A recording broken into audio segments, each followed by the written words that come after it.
Are you a coach who's tired of drowning in complex marketing strategies?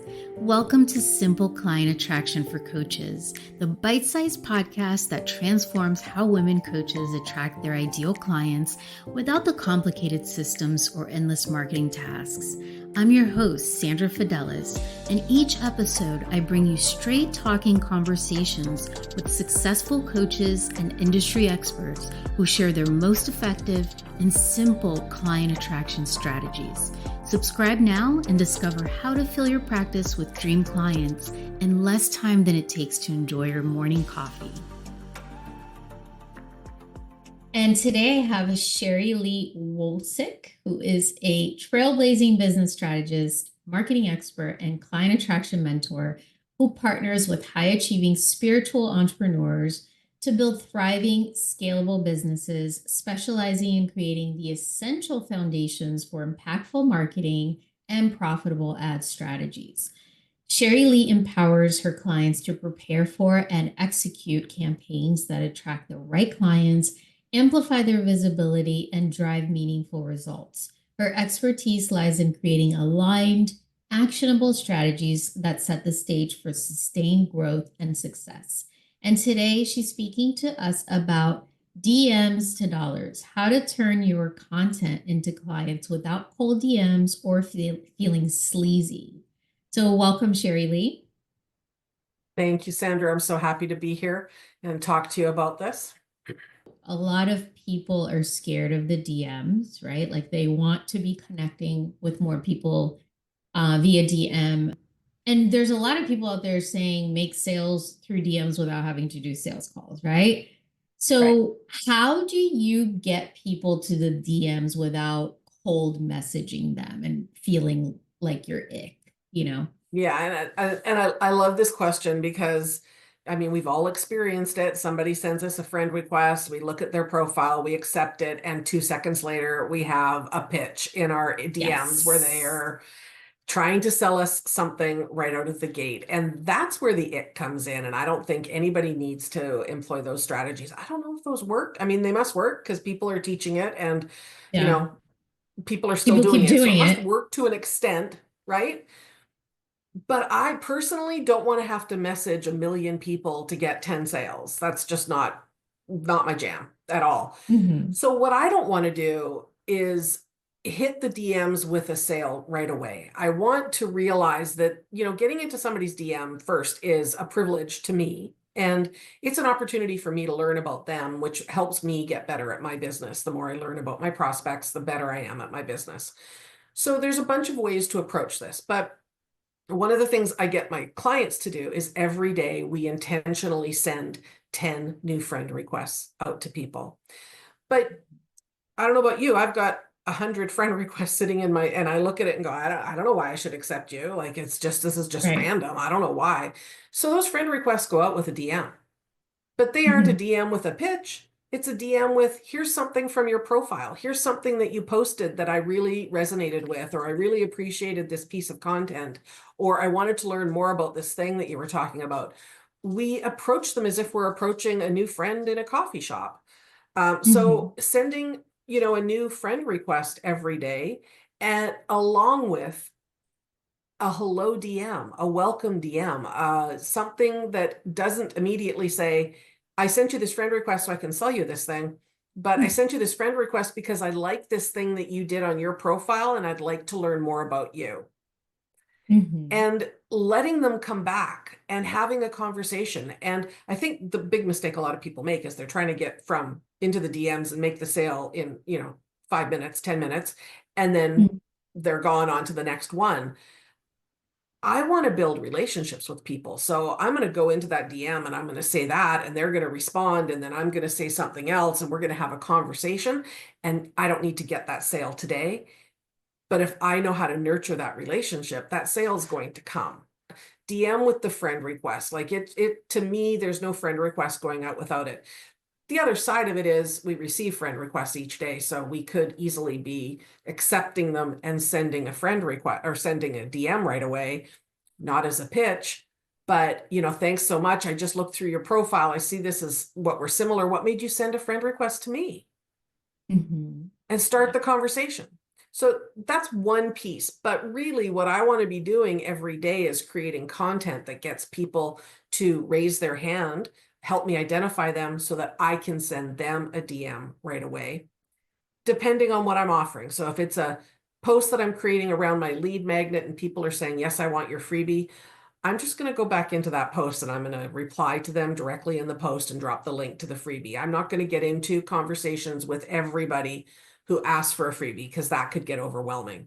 But if it's one of my sales posts where I'm talking about the outcomes that I help people achieve and people have said a certain word, or I'm going to say to them, DM me to learn more. Now, instead of Mhm. me chasing people, I've got them coming to me, Right. right? Katie, They're DMing me.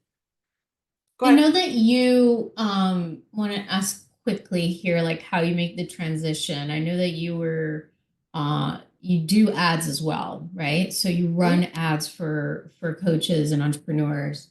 How did you make the transition from teaching or from doing that to like teaching people how to do it organically? I started out organically. When I started on Facebook, there were no ads. So Okay. that's how long I've been around. I started my business in 2010. So there were no ads Mhm. back then. So it was all organic. It was all about figuring out how to do this organic. And then when ads came about, I don't know exactly when. I jumped in around 2015 to ads because I could see how they could supercharge the organic Yeah. results that we were already getting, right? And business is an evolution. My business does not Mhm. look at all like what it did in 2010 at all. Um, so over the years, as I learned what my market needed, I adapted my services to meet that need. Not me Mm. saying, this is what I sell and you're going to buy what I'm giving you. I find out what they need and then I create a solution to that. Mhm. So for a while, there was a lot of people who wanted ads management. Now, I don't handle clients that have, $10,000, $20,000 a month budgets because I really use a low cost, low tech system of ads to help people really supercharge their organic. So we're talking about ads on a $500 a month budget is all we need Mhm. in order to have a big impact when you've got a system in place. So I don't go after those big high ticket as clients. I'm literally created this as a way for the women in my community to take what they were doing organically, add some ads to it to kind of put fuel on the fire so that they could get faster, better results and end up having the life that they really love. So they could live wherever, do Mm. whatever they want, right? It's a tool. Beautiful. I love that. So you work with a coach who is maybe wants to do some low cost ads, but really their main focus is teach me how to get results organically, right? And if Yeah. it comes down to it, we're going to do some ads together. Yeah. And not everybody needs to have ads. I mean, first you need to know how to grow your audience and connect with those people and get leads, their email addresses from them, and make sales organically. So, what we do is we lay the foundation of the organic strategy and we get all of that working. And then we just put the ads in over top so that we're still using the same kind of content system, but now we've got ads going. So, Facebook's showing it to more people. Mhm. Maybe we're Excellent. including something like mini chat to do the responding for us when people are responding to our posts with a specific word. Now we've got a bot that's actually doing a piece of that connection for us because we're talking about volume. So ads are really good to give volume, but you've got to have the foundation in place before you jump into ads. Okay. So let's kind of speak to this woman who is out there and she is doing the thing. She's making friends. She's doing it the right way that you've taught her. And she is leading with giving value rather than just, trying to get them on a sale the first conversation. Once they respond to the DM, how do you get that conversation to a sale? I love that. Yes. Now, I'm just going to backtrack a little bit because the biggest thing I hear from people is I send DMs, but then they don't respond. And of course, there's a lot of reasons for that. Maybe what you've said hasn't been enticing and they say, I'll do it later, and then they forget. They might not even see your DM because it's gone into the message requests. And message Yeah. request now has 2 sections too, which, so convoluted. So it's how we approach that first DM. If this is somebody we aren't friends with, that we have never spoken to, but they've, commented on a post, I'm going to send them a DM that just says, "Hey, Sandra, can you see this message?" And they say yes, Hmm. because it's so light. They don't feel immediately like I'm going to pitch to them. I don't go, "Hey, thanks for commenting, and here's the link where you can buy it." I don't hit them with that. I just say, "Can you see this message? It's very safe." And they say, "Yes, I can." And then I say, "Great, you commented on this post and you were interested in this thing." My choice here is I could just say, "Here's the information and here's the link. Let me know if you have any questions," and leave it with them. Or we can go deeper and ask them some qualifying questions. "Can I ask you a couple of questions before I give you the link?" Hopefully you've Hmm. taken some time to look at their profile so you have a little bit of an idea of what they do. Ask them how long they've been doing what they've been doing. What inspired them to get started with that? What do they love the most about it? Who are their best clients? Like, express interest in them. I They was will just gonna talk say, endlessly. be interested in them like you would a new friend. Exactly.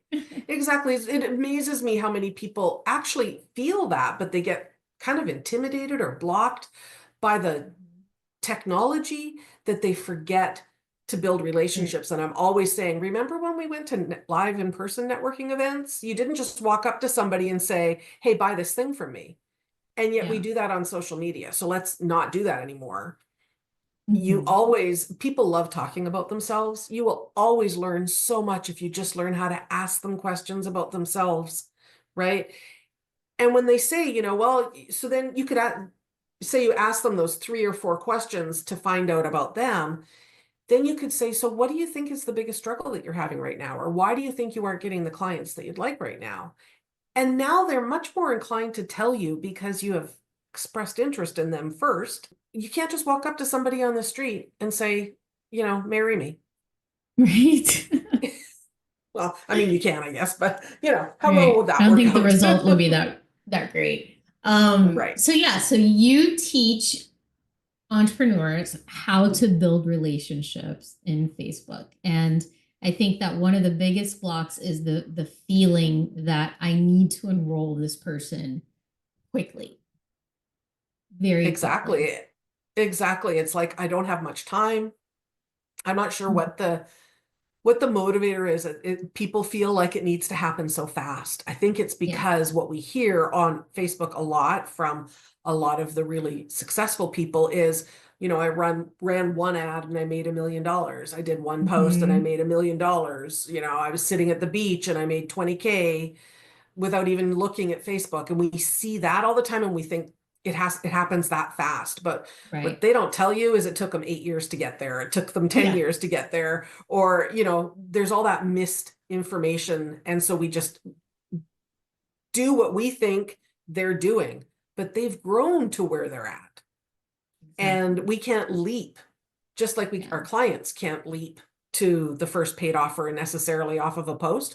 We can't leap from trying to make consistent 10K months to $100,000 months like that. It just isn't going to happen. Our brain won't do it. We don't have the systems in place. We don't have the processes in place, and we aren't skilled enough at the process yet, right? It's the Hmm. repetition of the process that makes us masters of the process. Like you said, the systems need to be built, right? The mindset and the energy needs to be there as well in order for you to be able to create that thing that you want on that level.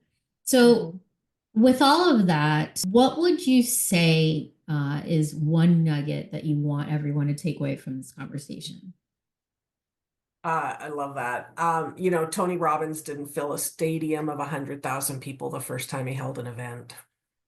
So No, if he we did not. think that we just are going to post once and we're going to have the sales that we need for the month, or we're going to create one funnel or one lead magnet, and that's all it's going to take, we're going to go live once, host one workshop, boom, we're masters at it all. It's not the way it goes. All Tony talks about is the end result today. And that's the same with, all the big gurus. And that's great because that's inspiration. But I want you to remember that they did this thing a million times over to get where they're at. And if you're just doing it the first 10 times, you've got a ways to go. So be kind to yourself. You are working towards it, but don't expect yourself to make that big leap, right? And allow yourself the time to become masterful at what you do and all the pieces that go along with it. That's when you're going to start seeing the big results that you want.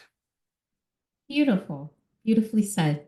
Thank you so much for being with us today and for sharing. And I will definitely have you back on, my dear.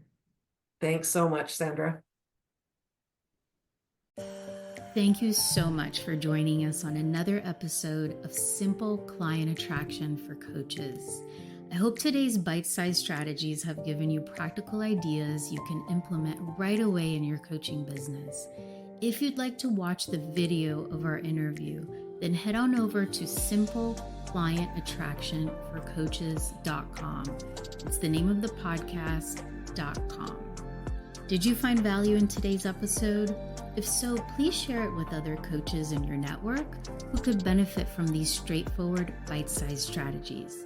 And don't forget to subscribe, rate, and review us. Until next time, remember, client attraction doesn't have to be complicated. Small, consistent actions can lead to remarkable results. I'll see you on our next episode with more simple strategies to help your coaching business thrive.